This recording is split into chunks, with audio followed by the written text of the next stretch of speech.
My name is Daniela Laface. I'm a mom of two preemie little girls. That's Liliana running around.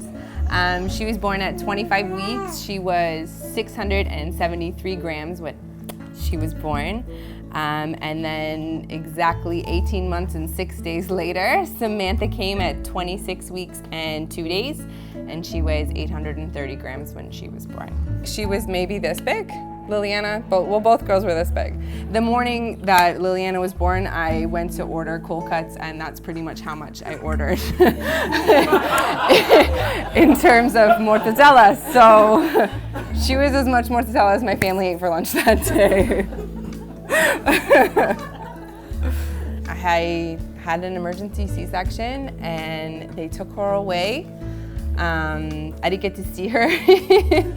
I didn't get to see her for 2 days after she was born. I had her in the evening, and at 3 o'clock in the morning, you hear bang, bang, bang on my hospital's door.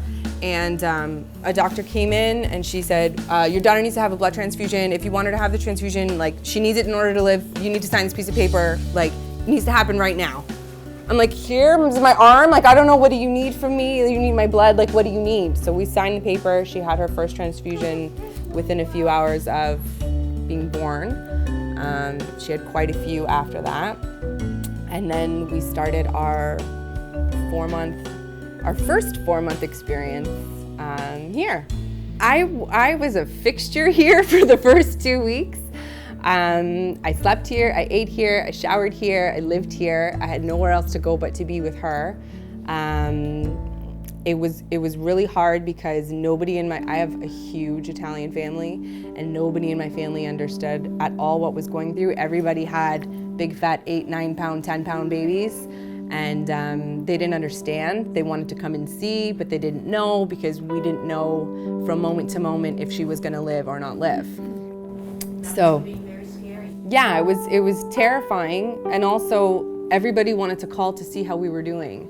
So every 5 minutes, I'm answering the phone telling somebody, she's good, she's not good, she's good, she's not good. So it's this roller coaster, and the first few weeks were like that every day. It's like, she's gonna make it, she's not gonna make it, she's gonna make it, she's not gonna make it.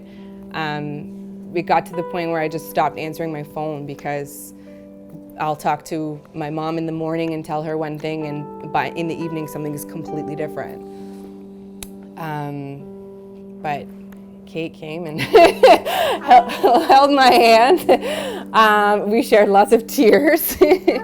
And she just came and talked to me and told me that she had 2 of her own preemies. She was born December 10th. I held her Christmas Eve.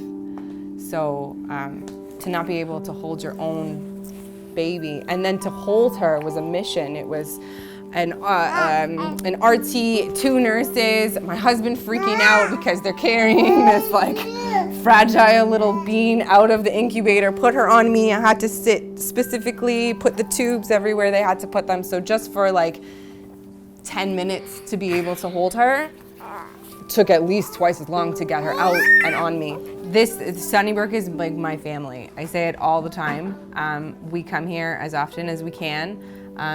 So once they leave, they come back for follow-up, just to make sure they're meeting all their milestones, and if they're not, then the team here helps get intervention, and I come back to chat a lot with everybody. And when my girls are older, I want them to come and volunteer here and give back to Sunnybrook in whatever way they can. I want them to know how small they were and how far they came, and that they're capable of doing anything. Just getting through what they got through is amazing. Like every single, like a milestone would be like she opened her eyes and closed her eyes today, or she held my hand tight today. Like that alone were things that normally, like, you have a baby comes out, you see the baby, you cry, you have your picture, you smile, you go home. Like that doesn't happen for us. And it's I got to change her diaper today. That was like the most exciting part of my day. Write a whole page about oh yeah, a whole journal about Yeah, how I got to like hold her for an hour today, uninterrupted, and I got to sing to her and change her diaper and like rotate her so very carefully in the incubator. So those were things that were like our milestone. Involving the parents in the care of their children is something that we started a long time ago in the old women's college days and have spearheaded. And when we do rounds now, it's the parents are part of the rounds. They have input, they have questions. Now we can't slow up rounds to answer all their questions, but if they have specific concerns, we know we can go back after rounds and answer them, but otherwise they get involved. In fact, some mothers are becoming the primary caregivers and are giving the baby's details as if she were a nurse. And this is a study that we're part of to see what effect that has. But involving the parents is extremely important. And so the best thing that we can do, I mean, I'm very proud to say that I'm on the team now, you know, and helping moms and dads through this. But the very best thing we can do for them is give them something to do and let them know how important they are. And it's not window dressing. The things that parents do are vital for their baby's well-being. So kangaroo care, that would be one example. Providing breast milk, reading to babies, singing to babies. All of those things are really, really important. So the people here, and for a long time, like 10 years ago this was the case, the people here welcome parents and champion parents, and they make us feel like we matter. And I think that's why it's a special place. It was for me, I think it is for these other parents here, I think it is for most of the parents who come through here.